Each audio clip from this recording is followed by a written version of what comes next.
What's up, everybody? Good afternoon on this Monday night. Another cold November day here in Philadelphia, and obviously, new programming, new time, new faces here on the South Florida Tribune Media Network.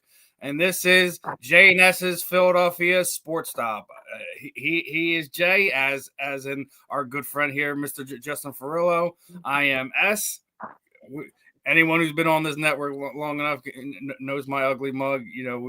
We have a lot of fun here on the South Florida Tribune. Steve, don't be too hard on yourself. Come on now. I'm always hard on myself, but I always do it with a smile. And you got a Phillies hat on your head. That's not an ugly mug. Actually, it's a World Series hat. Yeah. but thanks for having me. Thanks for having me, guys. Listen, your work speaks for itself. You're one of the better Philadelphia, Eagles, particularly content creators out there. Already had you on our programming a few times. I felt it was time to bring you into the network, having some fun, making things a little official. Obviously, yes. If you ever want to hop on one of our other programs you're part of the team now. You're a part of the family. You're a part of the shenanigans, my friend. Oh, geez. What do I got to do for my initiation? I'm scared. That'll probably be when if you ever come on.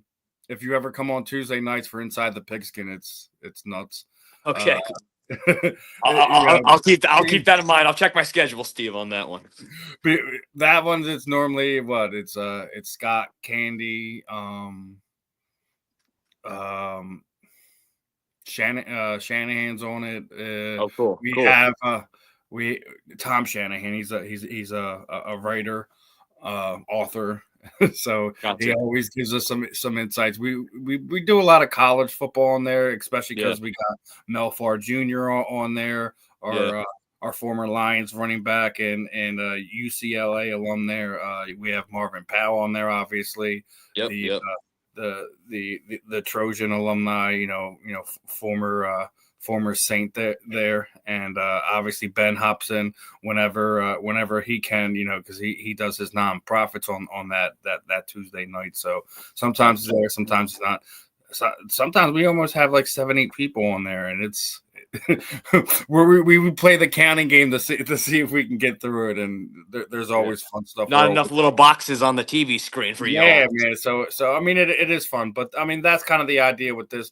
Me and Justin are gonna give you our takes on what's going on in the Philadelphia sports region. It doesn't matter if it's football, basketball, baseball, hockey. Well, I'll even throw in some zingers for Justin. Throw some combat sports in there. Throw some boxing in there. Yeah.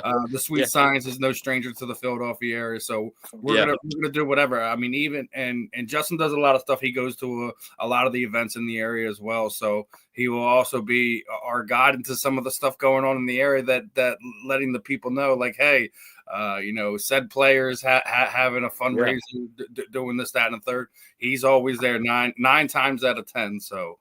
I thought it was a good idea to have us collab. I'm really looking forward to seeing how this program continues to grow, fits into the family over here at the South Florida Tribune Media Network. But let's kind of kick the tires and light the fire, so to speak. We got a lot of stuff to go on. Obviously, fun stuff. Me and you were talking about how big of a game that it was going to be Sunday night.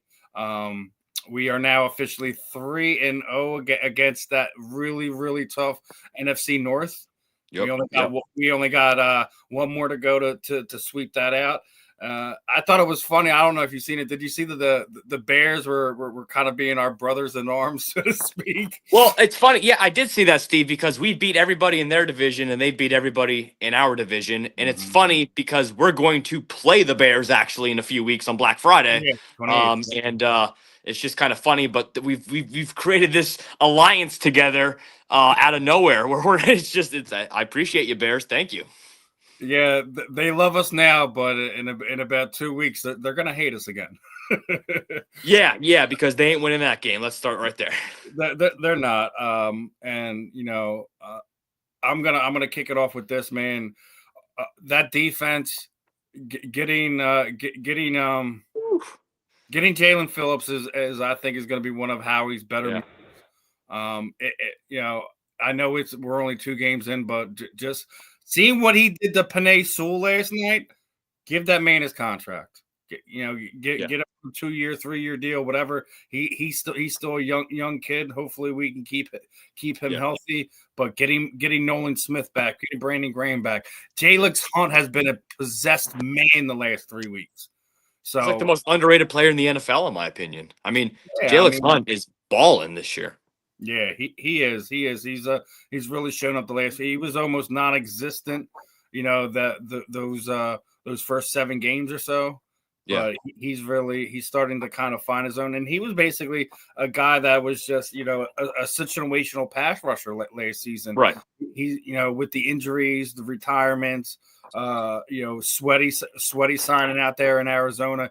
A lot was put on him early in. And I just think he was a little lost.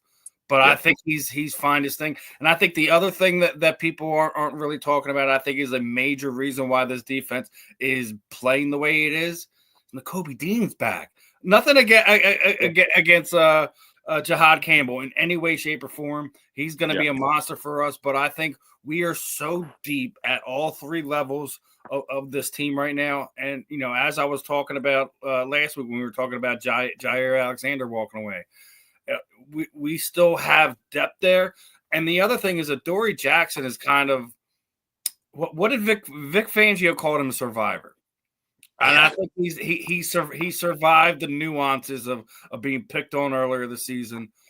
He gave up the lone touchdown last night, but that was one of those ones where, like, when you have to stick with a guy, for more than 6 seconds, it's not an easy task for any quarterback in the NFL.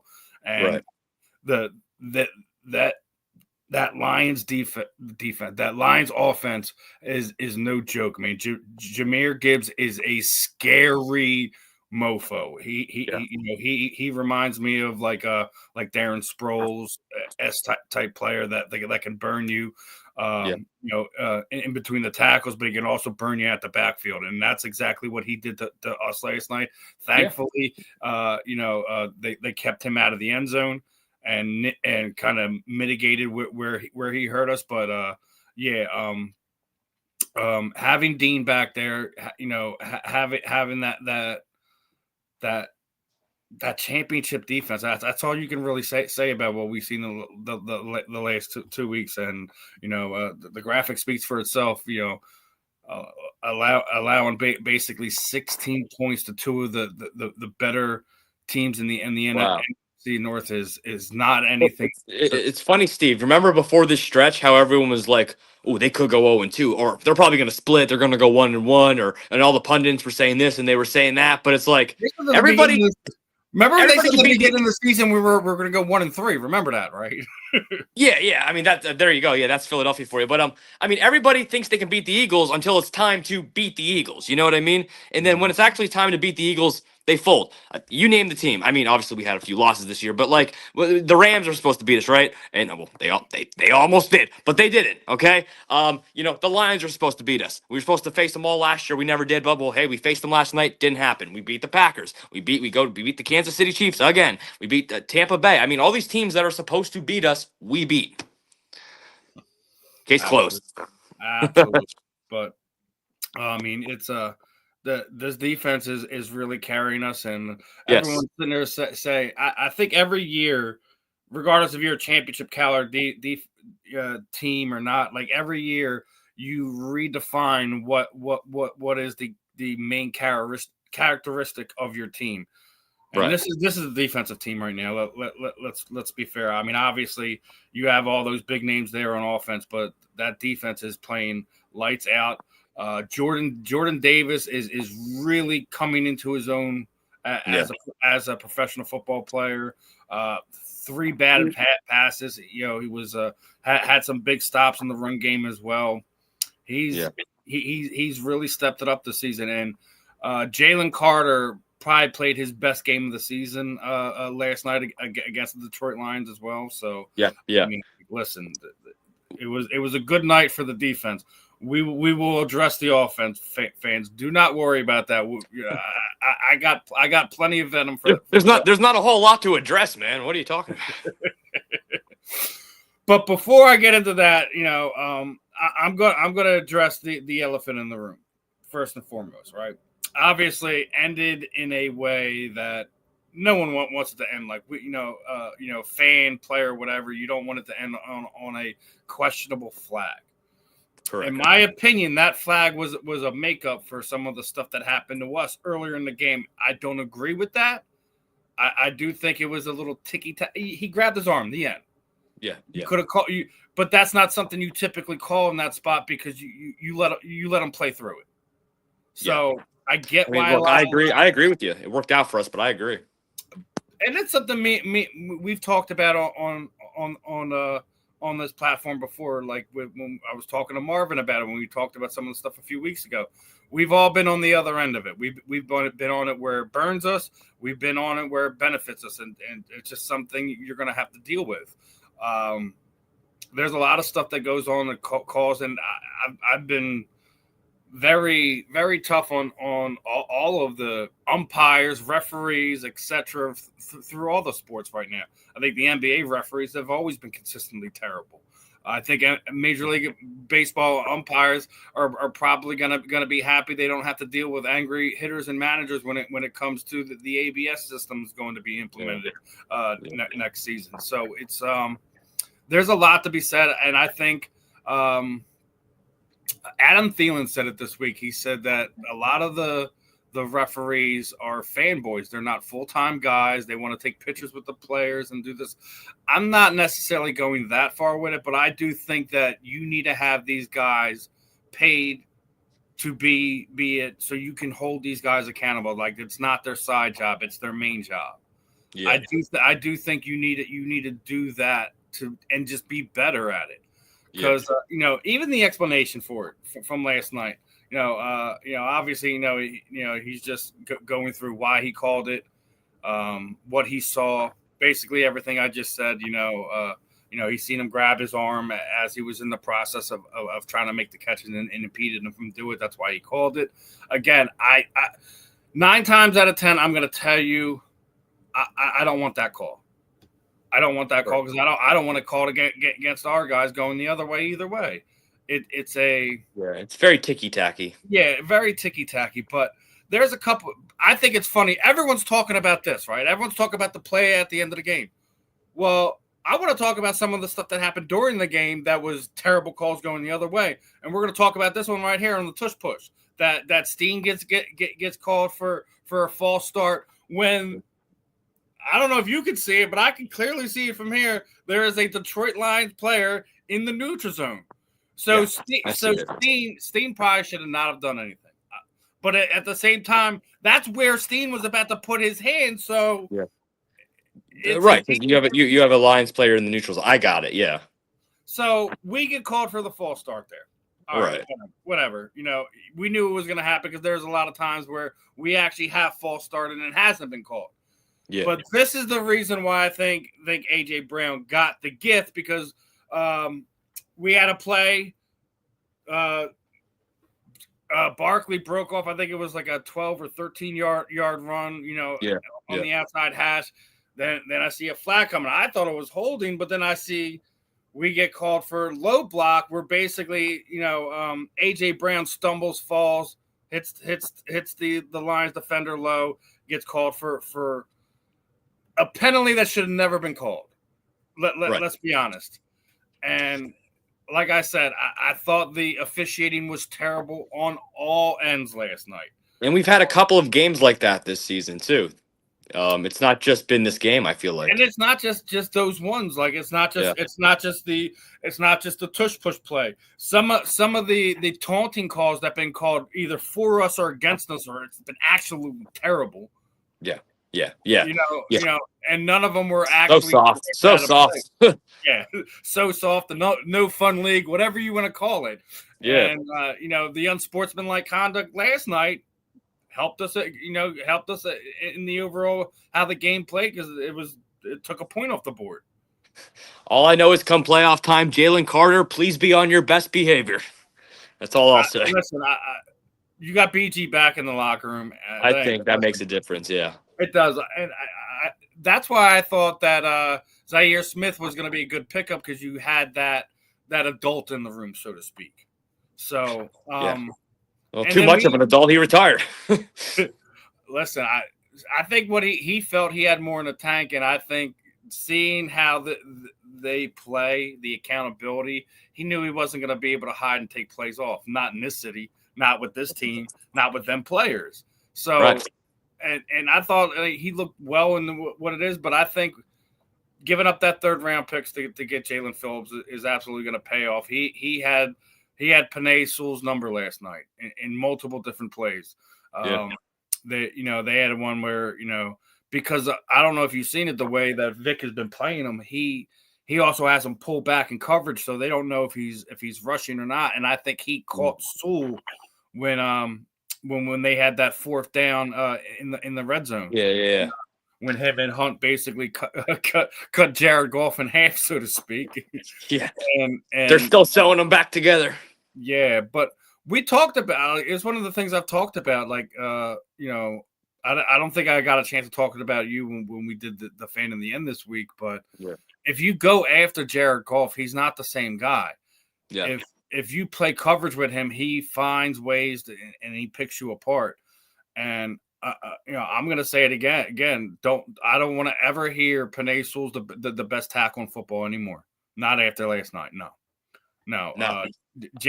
I will be okay with hearing that the Eagles have the best defense in football. I'm okay with that. Yeah, I'm okay with that too. I think they're really good at all three levels. I think Vic Fangio has done something special here. And before I get to the main topic of the night, it was one of the first few I put out there in the list I wanted to. We've had a lot of good defensive coordinators in this town. Yeah, you had Emmett Thomas, at the very beginning of the at the Ray Rhodes era before he went there to Kansas City for a while. Then we had the man himself, Mr. Jimmy Johnson, right? R.I.P. Yes. Yeah, so he was the mastermind behind them defenses. Blitz. Yeah, blitz. And now we got the Philly guy, right? We got Mr. Vic Fangio now. Yeah, the Paisan. So, yeah. Let me ask you now. Obviously, I've known you made it through both of these guys' eras, right? Yeah. How are you feeling? Like if you had to pick, if someone paints you in a corner, and that's exactly what I'm gonna do right now. I'm gonna paint you in a corner. Yeah. Who is the best defensive coordinator we have? Is it Jimmy Johnson or what Vic Fangio has done in a season and a half has shown you enough? It's actually a really good question. I think it's maybe closer than people think. But look, man, you got to respect the OGs. I'm going to go Jim Johnson, man. I'm going Jimmy Johnson just because of pure legacy. Those blitzes were legendary. I know he never won a ring and whatnot, but I mean, he had some legendary defensive schemes. Vic Fangio is amazing too, and there might be some people that pick Vic. I could see both sides, but I'm going to go Jim Johnson. I believe his defenses were elite. He definitely he just had an aura about him. He had something about him that just was very different. Just the way he kind of similar to Vic in the sense of they just had similar kind of vibes to them. Just old school. Let me start with that kind of old school kind of people. But I really I think those Jim Johnson defenses, man, were something else. They were, and that's kind of like what I grew up on as a young man. But they also fell short a lot of times in the biggest games against teams they had no business falling short against. So you can't discredit going to 4 straight NFC Championship games, getting one Super Bowl appearance. Granted, there was a lot of moving parts on the defense. That those teams were not nearly as talented as the team we see on the field. The past few seasons. I will say that I think as a overall talent, that I think Vic has the better talent. He has the better guys up front. Sure. The linebackers, I'll say flip a coin because Jeremiah Trotter was something special. Yeah. And he laid the wood for all intents and purposes. But I think Jimmy had the better secondary as a core group. Having at one point in time, having both Taylor and Vincent, and then going from Taylor and Vincent to Sheldon Brown and Lito Shepherd is while having Weapon X, but have your back too is and so. But that being said, I'm gonna lean toward Vic on this one. I love Jimmy. I love that team, but he's been a head coach. Mm-hmm. He and Jim Johnson did his tour, but he found a home here. But I think the other thing, like, and maybe corny, but like Vic's a true Philly guy. He's sitting there talking Phillies baseball a lot of times during his press conference. So it's it is a lot closer than I think anyone thinks. It's almost a coin flip for me. Like I could go either way with that, but I really appreciate what Vic's done compared to what we've seen. What was it, 2023? It was arguably the worst defense in the league. No one was talking about how the offense was carrying the defense that them years, right? But we're talking about we're talking about how the defense is carrying the offense. This offense now. That's the ebb and flow of how it works in this league. I know, right? It's actually crazy. On offense, and your defense has to pick up the slack and keep them off the field, keep the points off the board, to allow your offense to get those drives. And sometimes it's a 3 and out, back-to-back drives, or even more than that. I think that's probably been the problem with this Eagles offense, is they haven't been able to kind of find their rhythm because they have so many 3 and outs this season. But let's get into this main topic that is kind of the news of the day, and it's a dagger, guys, because Lane Johnson is all intents and purposes where they say it's a Liz Frank sprain, that he should be out anywhere from 4 to 6 weeks. That's going to be a rough one. I don't care what anyone says. He's been the best right tackle in football for almost the better part of the last 8 years. Oh man, this is not going to help our offense, and we need every amount of help he can get. I know, and I think the other thing is I didn't pull it up because it's a disparaging number, but go look at how the Eagles play with Lane in the lineup, and go look how he plays. I was just about to say that. You beat me to the punch. I said, like, I don't know if you have the numbers in front of you or not, but go get a statistician. Go look up the numbers. Like, the Eagles are like blank and blank with Lane. Yeah, it's not good. I know, and then they're like blank and blank when he's not playing, and you're right, it's not good. It's not good at all, and he's getting, from what I'm being told, he's getting a second opinion. But the fact I hope it's closer to 4 weeks than 6. Tried to come out there and play with having that injury and all that. I'll just say it again. I said it last week. He's so goddamn tough, man. Yeah. Well, hey, man, I hope it's not the difference between the number 1 seed and just winning the division, for still having to play in the wild card. Like, I don't want to go from 1 to 4 or 1 to 3, whatever. Yeah. So, because the stats show you that Lane Johnson would do that, because when he's not in there, you lose more games than than the norm. Now, again, we were just talking about those trades for, you have the magician, Mr. Harry Roseman, seeing what's in the tea leaves, thrown away. I think it was a 7th round pick to bring Fred Johnson back, and thankfully he's here, because I can't imagine what would be going on if he wasn't. Obviously, it's a staunch step down from what Lane Johnson is, but I think he's more than serviceable. But this injury will absolutely continue to affect what is the lack of a better term, a sputtering offense. I know a lot of people want to point fingers at this and that, and we'll get to that in a minute. But this injury specifically, and I think the big difference from this year to last year isn't just like injuries. It's just the overall effectiveness when they're in there. You see Landon Dickerson, not blowing off the ball like he normally does. Obviously, right. Kane Jurgens had surgery on his back during the offseason. Yeah. Still isn't right in my opinion. And obviously, was taken out at a point in time Sunday night, and Toth was sent back in there. Another reason why I think that the tush push effectiveness was null and void last night. So I think it does. This is going to affect, at the very least, the running game is still going to continue to suffer.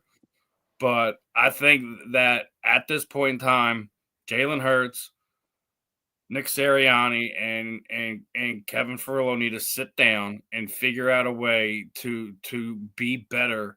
Not let these injuries on the front, the inconsistency in play from your offensive line. Obviously, they're not the best offensive line in football like they were last year.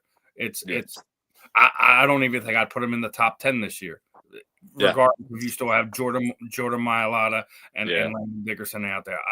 They're not playing like it. They're not playing like it. They're not. And Chris Collinsworth was talking about it yesterday that Jordan Mailata was the number 1 overall PPF player in football last year. He ain't playing like it this year. Stupid penalties. Releasing off of a block too early where guy makes a play on Jalen. He has to throw the ball away. He takes a hit that he doesn't need to be. Things of that nature. He's not playing like he was last year. And listen, you're not always going to get the same performance out of it, but this injury is going to affect them. I think some of those games where you might have W's, you might see L's. As long as we don't accrue more than 2 more losses over the next month and a half, I think that they'll be all right.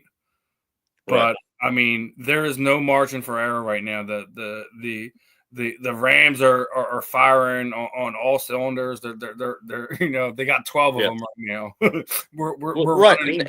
we're running on 8 and it's running like crap. So if you fall off a little bit, it's gonna hurt.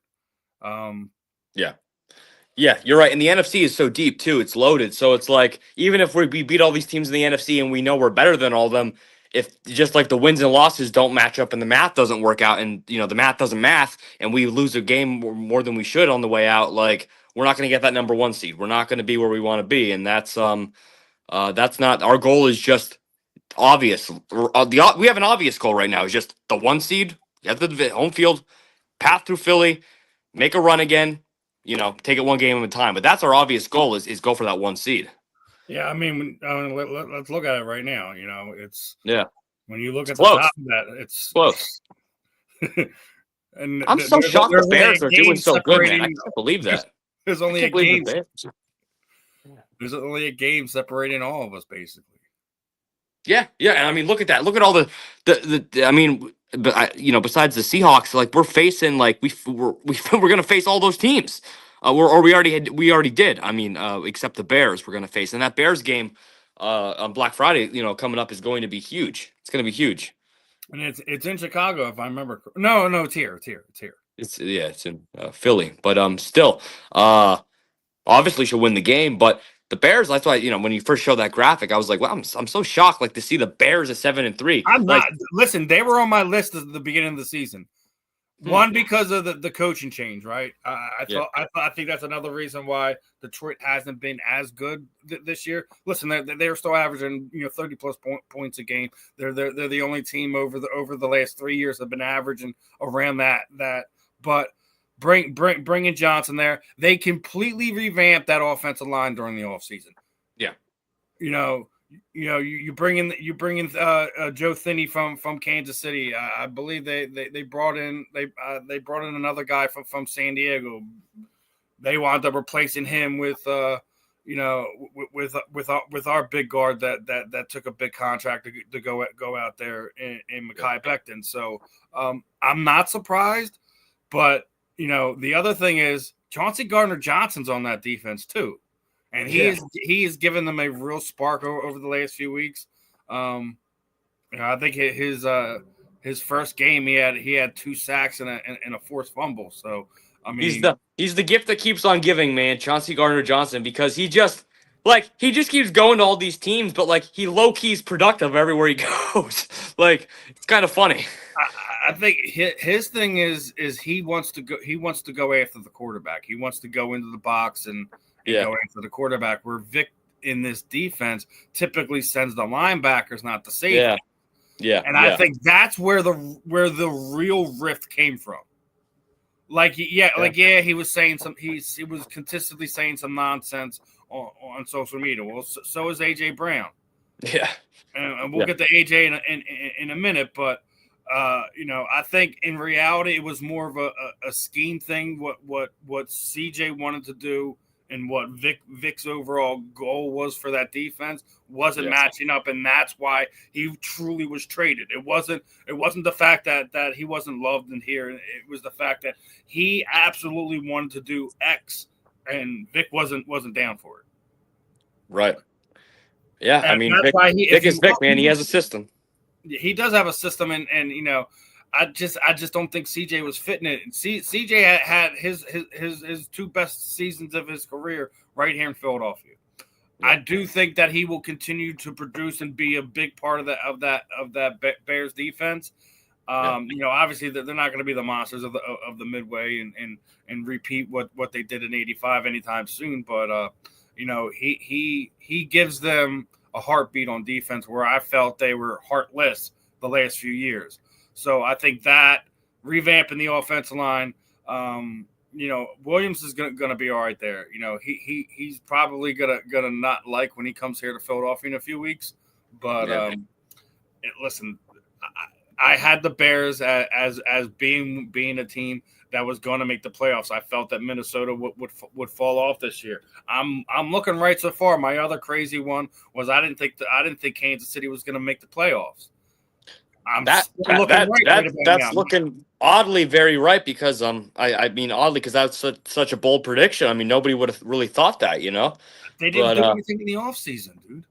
They didn't do anything in the offseason to make themselves they did the Phillies approach. We're gonna retain this guy. We'll let this guy they didn't get better on the offensive line. They didn't give Patrick Mahomes any weapons to play with or anything like that. So when you don't do those things, how do you expect and they were playing on borrowed time as it was when you look at how they were winning games last season. They were winning them weird ways, last few minutes of the game, last drive of the game, things like that. You can't do that consistently in the NFL before it gets caught up to you. So correct. We'll see how that eventually plays out, and that's going to go into one of my next points is, as we're talking about this, we've already this offense it's been rough, but a lot of people, from what I heard last night, obviously Derek Gunn and Seth Joyner had a long talk during and after their post-game segment. And from what I'm hearing is that Jalen is kind of – someone's barked the words that the word is in the locker room that this is Carson Wentz 2.0. And that is a hard thing for me to wrap my head around, because I don't know if you've seen some of the interviews that Darren Sproles have done since he retired, and he was begging Carson to hey man, I know Zach's your guy and that he's always who you look for, you're in trouble. Look at the outlet pass. Sometimes it's the easiest throw. You don't have to put yourself in danger. You don't have to be reckless with the ball. I'm going to get us a first down. I'm going to break a few tackles. I'm going to bust one open. And he would just would completely dismiss him. And then we also heard at the end of last week that Carson and AJ went rogue on that the last play of the game. Right. And that they just called their own number. Yeah. And yeah. I would agree with Seth with his assessment of that. And that's a hard thing to believe that Jalen is doing that as a professional, coming from a coach's son, coming from somebody, you want to stay within your thing. Right. I felt that Nick Sirianni put us in a dangerous situation for unneeded reasons multiple times last night. And luckily it did not bite him in the ass because the defense was playing outside their mind. But right. I mean, if I'm going to ask you this, hearing all the noise, obviously we hear a lot more of that in Philadelphia than we do outside of that. But if you're going to sit there and say this is on Jalen or this is on Kevin Patullo / Nick Sirianni, yeah, the deficiencies that we're having right now, is it player, scheme, or coach? What are you feeling? I think it starts with the play calling. I think it starts with Kevin Patullo. I think he is the most to blame. I think that's obviously an obvious answer too. I think you go on social media, you see the hashtag fire KP everywhere and all that, and it's like a freaking movement right now. But I tell you what, though, I think Steve, I think it starts with Kevin Patullo, the play calling, because the proof's in the pudding. I mean, look at the press conference after the game last night from Jalen Hurts, where he's going. I don't. That's a question for KP. And you could just tell by his body demeanor and his language. I'm not making assumptions or nothing, but in my opinion, something's up. Like there's some division going on. So like, here's a theory. I'll throw out conspiracy theories. Maybe the team, AJ Brown, Jalen Hurts, Saquon, they don't like KP or whatever. It's like they all huddle up. They had that players meeting earlier this year. Like it's the elephant in the room. KP is calling bad plays. So like they go out there and like they try to do it and the play calls aren't working. But then like maybe Jalen Hurts is trying to do his own thing. But then it's between Sirianni and Patullo, it's not. They're having backlash from it. I don't know this, but I'm saying like I think it starts with Patullo, but then Hurts has some blame as well. I think if I mean he's been playing really solid for us, but he's not absolved from this. He is the quarterback of the football team. We have to remember that. He is the person who physically gets the ball out of his hand to whoever he wants it to go with his eyes on the field.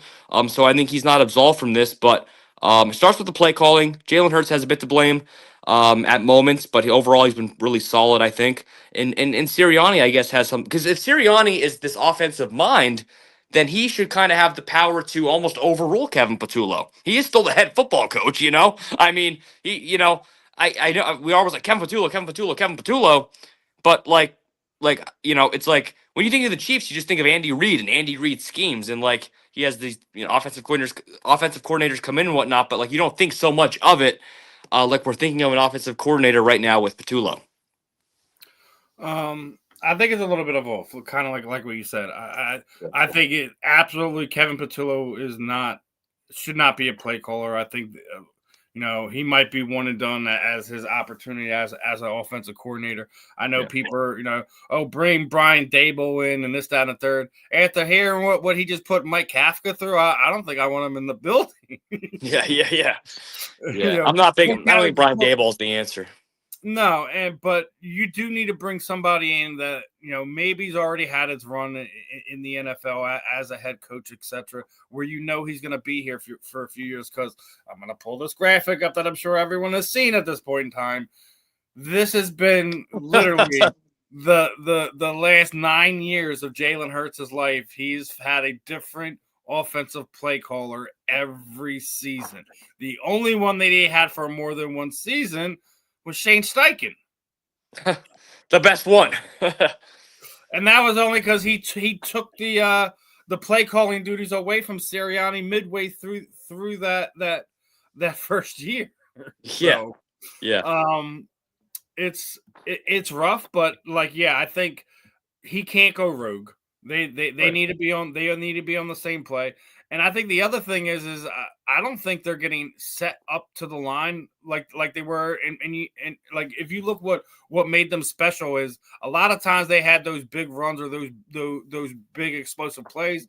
Jalen would see whatever the defense is doing, and he would audible into something, and he would absolutely make them pay for it.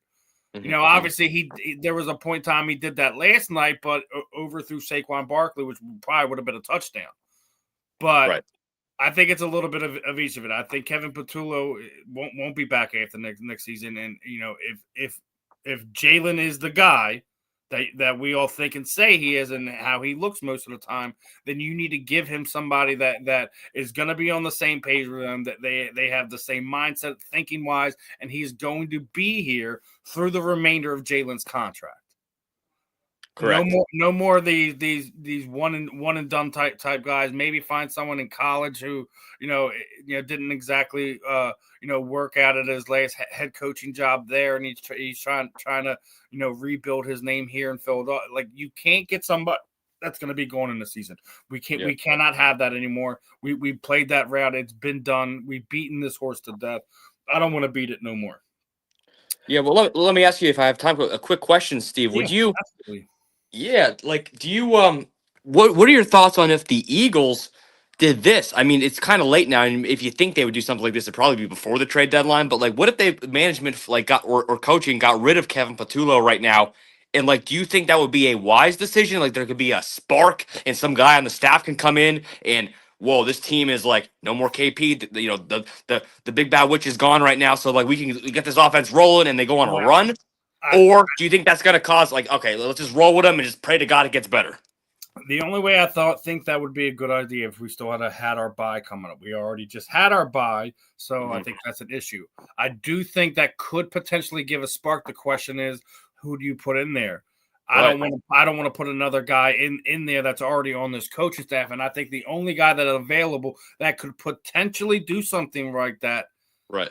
Doug Peterson. He's the only person because he knows the personnel, he knows the language, he knows Jalen, he knows just about 90 to 80% of the guys that are on that offense. So I think that's the only thing that could work in the short term. The only thing. Yeah, and if you're gonna do that, you gotta do it like right now because you'd have to get so many games to get reps in and stuff. So yeah, it's not gonna happen, but it's just kind of a hypothetical. Even if you don't bring him as the full off, like special assistant to the head coach, something like that to get him in the building and help get a spark going. Yes. Like for example, in a mini version, like when we bought Brandon Graham, like look how good the defense has been, right? Yeah. So like we need something like that for the offense. Yeah, I mean, especially with Lane being hurt, you don't know what you're going to get out of Cam Jurgens. Thankfully, Brent Toth has been pretty good when he's at center. In other positions, I don't ever want to see him play guard or tackle ever again in my life. Yeah. I hear you. That's not to put him down. And again, the other thing I want to mention before we get on to some of these the last few topics that we're going to have here tonight is this man is something special, man. Lock him up. He did it again last night. He was targeted 6 times, no catches. Quinyon Mitchell is playing outside of his mind, and Harry Roseman obviously is going to get all the credit in the world for making sure he ended up here in Philadelphia. No, not a lot of people knew who he was. I know he was big on a lot of the guys who do the film and do the check. We all heard Dan Campbell this week saying that if he would have fell 2 more spots, they would have drafted him down there in Detroit. We got a steal out of Toledo in Quinyon Mitchell, and obviously he's Guantanamo Bay. We're going to see how really we're gonna see this week against Dallas when they got the 2-headed monster over there, wide receiver. Yeah, Pickens and Lamb. And look, I was at the opener this year when we're Eagles fans. We saw how that game played out. CeeDee Lamb catches some of those balls. I mean, that could be a different outcome, Nope. So I think we're gonna have our hands full, and we got to go to Dallas. And look, we have a history of no matter what. This is the NFC East, and it's going to be a blood battle no matter whoever you play in the division, whenever you play them in the division. Mm-hmm. It's gonna be a dogfight, but but we got this. Yeah, I think we do. I think Dallas right now is looking for a better draft capital, and they want the Packers to keep losing as well. But we'll see what's what when they get it. Obviously, Kelly Green's going down there to Dallas to play them. Should be a fun game.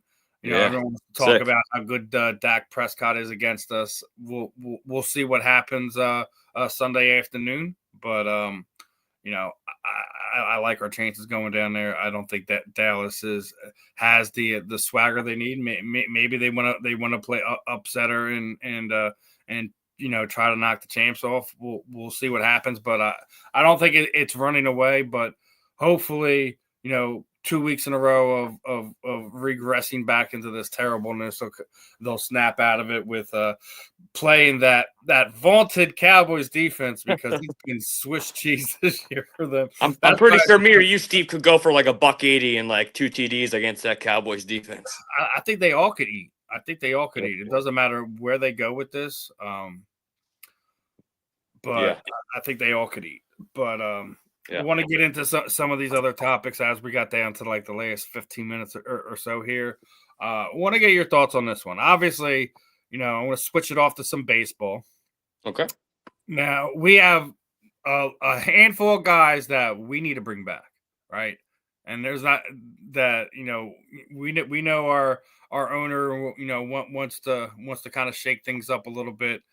I'm gonna say this that people might think I'm crazy, but I think if we're going to prioritize anyone in of our own guys to retain, I'm going with JT Realmuto over Kyle Schwarber. Because one thing is, granted, you're not going to be able to replace Kyle Schwarber's home runs. Listen, more Schwarbombs. Come on, man. And he is undoubtedly over the last 3 years become a bigger part of this team. Picked up the slack where Bryce has kind of fallen off via injury or inconsistencies or whatever. I get all that, but I've said it on other programs here on the South Florida Tribune, and I'll continue to say it. I think the pitcher-catcher dynamic is the most underrated partnership in all of sports. Don't matter if we're head coach and quarterback. Nope, it's pitcher-catcher, because the catcher isn't dealing with just one quarterback, is he? He's dealing with 5 starters, sometimes 6-7 guys out of the bullpen, and playing 162 games a year. Tell me that there's somebody that's more valuable on the market, or somebody that can replace what JT does behind the plate that is inside your own organization. There is nobody, right? So without a doubt, I love Kyle, but I think if it came down that either retaining JT Realmuto or retaining Kyle Schwarber, I think it has to be JT. It absolutely has to be JT Realmuto. I get it. Home runs are sexy. The power is great. We've had power here. Kyle Schwarber just hit 58 home runs, and it didn't mean a damn thing come playoff time. Now, when you look at it, Kyle's going to have a lot of suitors.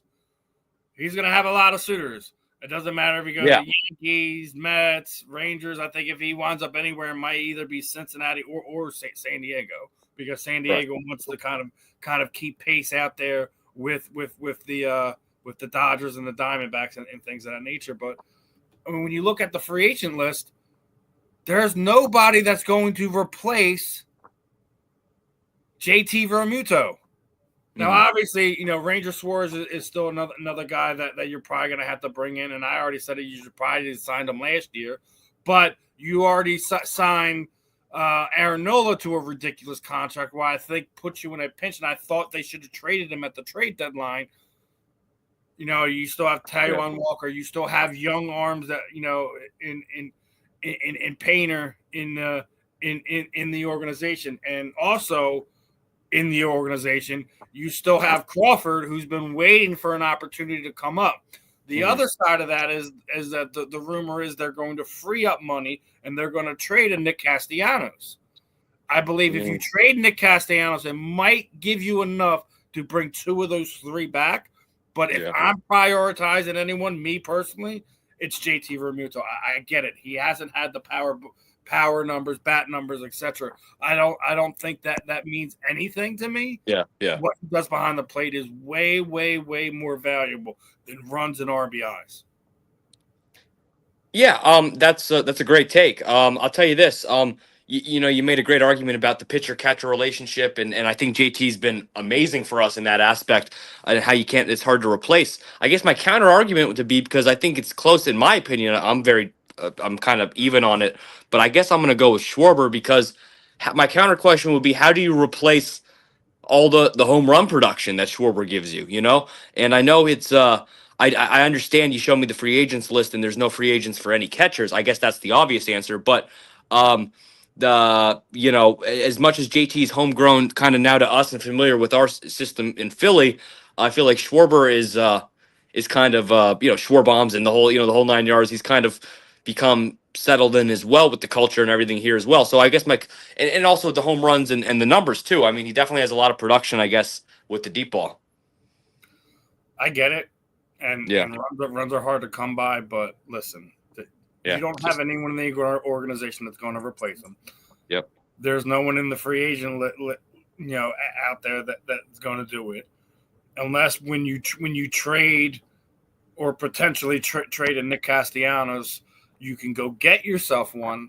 I don't know, man. I think bringing in Pete Alonso, sending Harper back out to the outfield, and or like have them both rotate as DH. Yeah. And then you bringing in you bring Crawford up. Yep. You find a way to bring back the kid we just traded for at the trade deadline that declined his player options. Apparently there's still talks between them two to potentially come back, but I mean I love it, and I get it. Like, home runs are not the easiest thing to manufacture and things like that. But at some point in time, we've already done this with this current setup as a team, and something has to shake up. And much as we know something's going to happen. Somebody's going to go this offseason. I don't know. Yeah. And from what I heard is some of the big contracts are going. It might hurt. But I also think that Trey Turner might be going too. That you have Aiden Miller sitting down there. Yeah, I'll never forget when he had that injury. Like, remember in the preseason, spring ball, when he had that injury right before he was. That was terrible, man. But I mean, we'll see. But you're right. I mean, Trey Turner. You got to free up money to bring guys in. I mean, can we bring back Ryan Howard, Jimmy Rollins, Chase Utley? I mean, come on. Those guys were part of a special team, and they only won one. Only won one, and they had arguably the best pitching staff that we ever had in Philadelphia at any point in time. Yeah, and Brad Lidge. I mean, you had some names on those pitching on those teams, but dude, Hamels, Halladay, and Lee. Yeah. And, legendary. It was, man, and they didn't get one when they brought Halladay in. So Ryan Howard kind of fell off of a cliff. Yeah. Well, here's the thing about baseball, Steve. We know the off-season doesn't last very long. No. Baseball, it will be a spring break in like a month and a half, 2 months, basically. I mean, it's quick, man. Yeah. It's we're getting close to being upon it right now. So it's going to be a rough one. They have some serious things that they're going to have to debate, go over, and all that. But want to get into these last two topics before we wrap things up. And obviously before we came on, we talked about our love for all four sports. And I gotta mention this. We've been talking about it here the last few seasons, ever since the Corey Hart situation happened. Like, who's going to be the goalie? Obviously, Scott Erickson hasn't quite been the guy. He's been good at times. He's been terrible at times. But it looks like Dan Vladimir might be the guy, man. He's been playing outside of his mind. I know he's young. I know, literally, we're talking about, like, we're watching him grow in front of our eyes, but he might be the answer. We have not had some stability at goaltending for some time, and we brought in some good guys over the years. We've had Brizgalov here for a while. We had Bob. We brought in John Van Breesbrook here over the years. We had Ron Hextall, and no one's held a flame to what Bernie Piranha was able to do with R.I.P. man. Yeah, R.I.P. Sure, absolutely. One of the guys I love running into down there when they're always doing events and things like that. But I think Dan might be the answer, man. Let me ask you this, Steve. I mean, we talked about this pre-show. You say it's safe to say you're more of a hockey aficionado than I am. What makes him so promising as the new goalie for us? The other night, I think we were being outshot. I think it was like almost like 30 to like 8. Right. And he was just playing outside of his mind. I haven't seen something like that ever. I mean, when you get outshot like that, you're normally getting your butt kicked on the scoreboard, and yeah. I mean, that's 30 shots going at your goal, right? I mean, he that's was a stone wall, and it doesn't happen. That I know he's young. I know this is real early. I could wind up eating my words on this take in a matter of a month or two. I get that, but Corey Hart was supposed to be the guy, right? Yeah. Obviously, that didn't happen. He had his personal troubles. Had the chance to bring him back during the offseason. He said he wanted to start a clean slate elsewhere. I completely get that. It sucks. You probably wanted to kind of bring him back in so a guy like Dan could just grow behind him. Whatever happens with him over the next few seasons would have happened. Yeah. But goaltending has been a sore spot for the Flyers for more than the past 10 years. So yeah. I know Tockett's going to bring a brand of hockey. I know, they're playing up and down right now, but it looks like this could potentially be the first time they go back to the playoffs, in recent memory. So happy to see that aspect of it. Yeah. We'll see if this kid's going to be the answer or not. Yeah. Hey, maybe once in my lifetime, I'll see the Broad Street Bullies. Maybe one time. I want them to come back. We need to have a Broad Street Bullies resurgence because, like the Philly Sports guy said, if you think about it, I don't know if you've seen that. Tocchet brought in a bunch of the bare knuckle guys to show them how to fight, right? Oh yeah, I vaguely heard about that, and I think that's a smart thing because we need a new attitude. we need. I mean, they haven't been fighting since the Legion of Doom days. You know what I mean? Yeah. Since Tocchet was traded out of here. You know what I mean? Yeah. Well, we need to bring him back. Here, was one of our guys. I mean, even Simmer. Simmer. I think he had a 30-goal season. So at some point in time, he found himself well enough to actually be scoring at some point in time. So I mean, we haven't had that attitude in a while. So. We'll see how it plays out. I think this is a playoff team. We'll see what the hockey gods bring us. I know we're nowhere close to a cup team at any time soon. They're still young. They still got guys developing, but we'll see. Now the last topic is going to be the fun topic. We're gonna poke fun at our larger media members. Now, over the last few weeks, there's been quite a few people that have been throwing barbs at us, and one of them is the king of flip flopping himself, Mr. Cam Newton, because basically he was already on there crying this morning, talking about how terrible a call that was. But that was after he was sitting there on First Take telling us that the Eagles have never seen anything like the Detroit Lions scoring, talking about dropping all these numbers. They've scored 400 points and all this other. That's all well and good. But this is after, he had Jalen on his show, and, he was very cordial to Jalen. And then, over the last few months, he's been sitting there tailing Jalen apart. But then we got this other member of media of the Athletic, Mr. Diana, whatever her name is, she's very Rossini, Diana Rossini, yeah, and she's been coming up with everything under the sun to try to have some type of negative media out there, telling us for the better part of the month that AJ Brown was going to be traded at the trade deadline. Then over the last few days, she's transitioned from AJ to Jalen. And I thought I heard a rumor, or maybe I don't know. That she a Giant? Who is our biggest hater? Is it her? Is it Cam Newton? Is it Colin Like, who is the large, the national media of Philadelphia's biggest hater? Probably WIP. Probably. probably us. Probably we're our own biggest hater, but. In all seriousness, I'm gonna go with Cam Newton. Now, Steve, I don't know if you know this or not, but for all the viewers watching, you can check my page, my personal Instagram page for this. Gilly the Kid showed up at a tailgate last night at the game. Oh yeah, absolutely. Yeah, Gilly the Kid showed up. Gilly and Cam too. yeah, he showed up, and you all know the feud between Gilly and Cam. And I posted a video to this. I interacted with Gilly. I said, "Fuck Cam Newton," and Gilly goes like this, middle finger to Cam Newton on the video. So it was on site.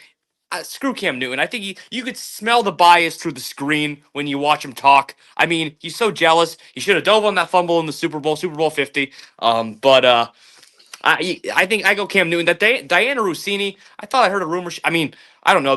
She looks like she might be maybe like a New York Giants fan or something. I don't know, but she's like from New York. She's from New yeah, York. yeah. So like that's kind of shady. I like what's going on? Like she has power to like be a reporter. Like, are you trying to use your power to like ruin the team? Like, are all these people really going to you? I mean, you have to always give reporters the benefit of the doubt. Like, if something's I know it might be crazy content or a crazy story, but if somebody really said something to somebody, it could be true, right? But like, probably not. This seems like a little bit far fetched. No, she got checked by X. Yeah. They basically said what she was reporting was completely and totally false. So well, there you go. There's your answer. Yeah. So she has an agenda without a doubt. But Cam, he's Cam the Fish Newton to me because he flip flops on his takes about this team, about Jalen so much. It's weird, man. I don't get it. But yeah, if I'm gonna go with any one of those two, it's definitely Cam Newton. I know Nick Wrong's a close second because he's not Nick Right, he's Nick Wrong. Yeah. Well, yeah. I mean, nothing brought me more joy than to see us beat those Chiefs last year. And I watched his show. I go tuned in on the morning after or whatever, when he was just like depressed as hell showing up to that table when we finally beat his freaking Chiefs, man. Because he pisses me off. Him and his takes. Well, no, he did the same thing to us in the first Super Bowl when we beat the Patriots. So it's like, listen, I know Fox Sports don't really care for us. Something me and Ben talk about all the time. We don't need to be the loved ones. We got our own way of doing things here in Philadelphia. But like when y'all manufacture things and y'all do these wild takes and it just comes out of left field and we can smell the bias coming off of you guys. So it's like guys, if you just be authentic about it, because listen, ain't no one going to be harder on our guys than us. There ain't nothing you're going to tell us that we don't already yell, scream, post, tweet, DM, whatever to our own players. Like listen, we do it more than anyone. We hold them way more accountable than you ever could possibly do. Yes. So I mean, that being said, Cam Newton takes it head over toes. Diana needs to find a new line to cover because she's not an insider reporter on anything. When you're reading the tea leaves on Instagram post, ain't cutting it. That's not how you do it. So, if anything, the only thing that she's done over the past month is lose her own journalistic integrity, if she ever had any. But true that. Preach. But that was a quick hour, brother. A lot of fun, man. A lot of fun. A lot of stuff to talk about. We'll get into some more basketball, as I know that's another love near and dear to Justin's heart. We'll get into that next week. Obviously, a lot of stuff to talk about that because I know that the Sixers are still, despite what they've already did with Comcast Spectacor, that they're still trying to find a stadium outside of the Xfinity arena so they can have their own area. And as long as me and you've been alive, that both the Flyers and Sixers have shared an arena down there in South Philadelphia. Yeah. So, well, how about they spend less time finding a new arena and find more time making the Eastern Conference Finals? Let's start with that. No, not the finals. Winning a championship. Well, yes. But I want them to 1983. Yes, 1983, guys. Yes, but I want them to at least get past where they've never got past in my lifetime, for the most part.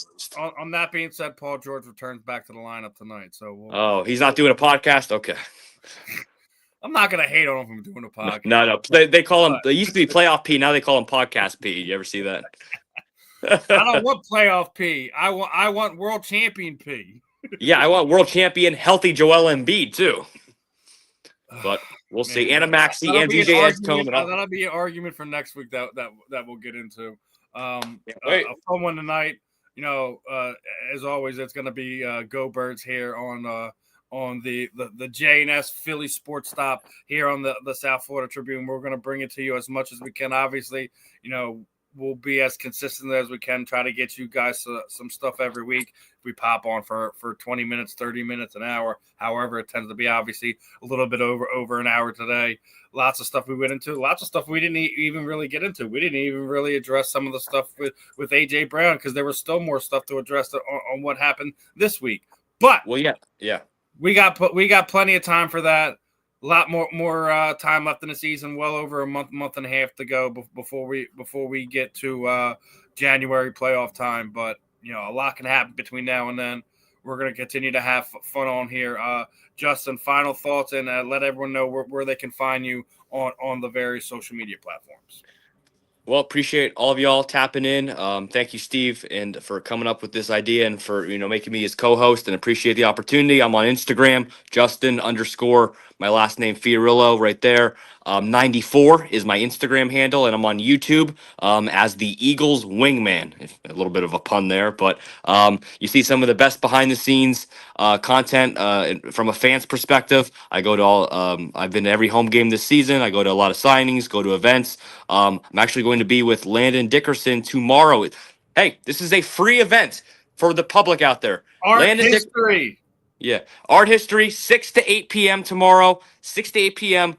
Landon Dickerson with the purchase of his lawnmower T-shirt or whatever. I don't know how much it is. Might be between maybe $15 and $50. I don't know, but in that range, right? Yeah, I think it's closer to last time I went because I actually was there the last 2 times they had players there.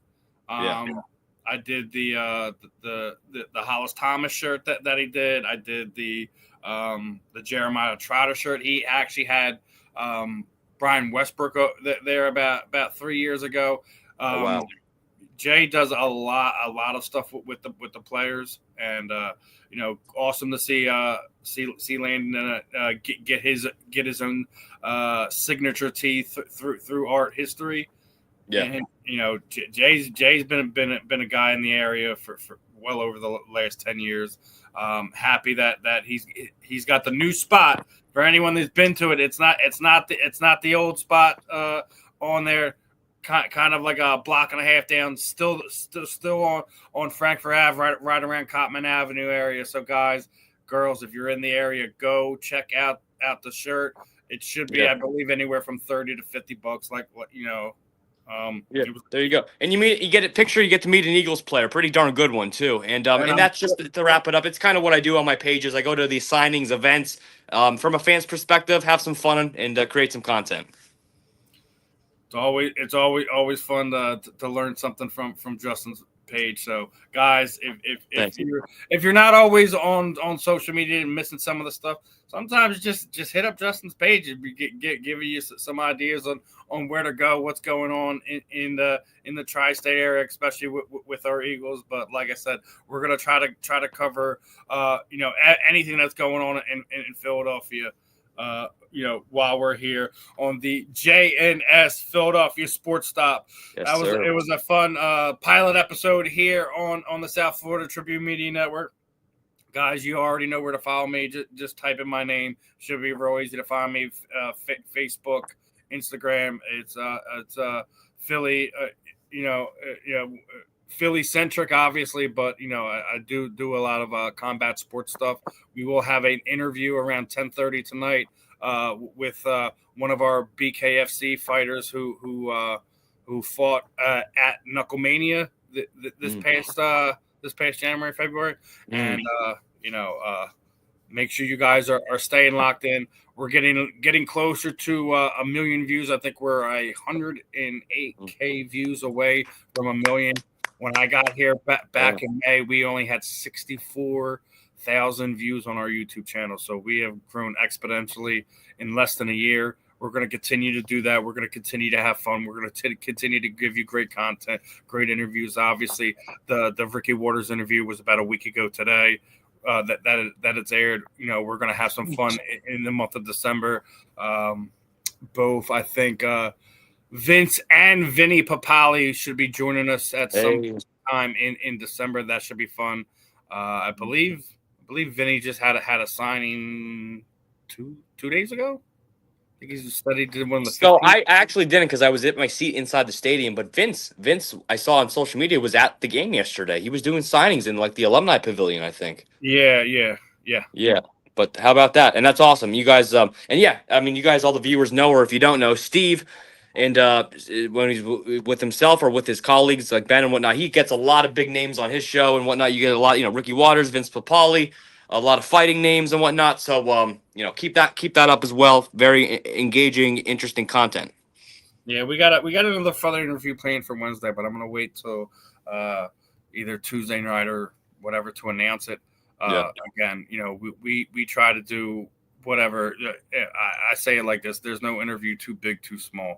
I don't care. We had we had Sean Merriman's son, who's basically a freshman high school quarterback. He's already gotten offers from I think over 10 different programs, including his dad's alma mater. So I mean,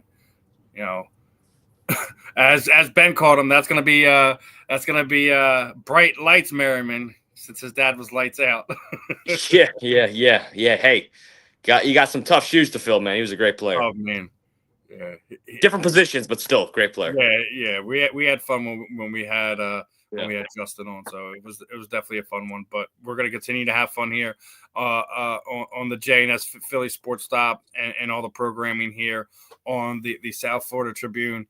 That should put a bow on this one. I'll see you guys about in a few hours for the professor and the pupil, and keep an eye out for who it is we're going to have on tonight. We're going to be working on some more fun stuff as we're moving forward.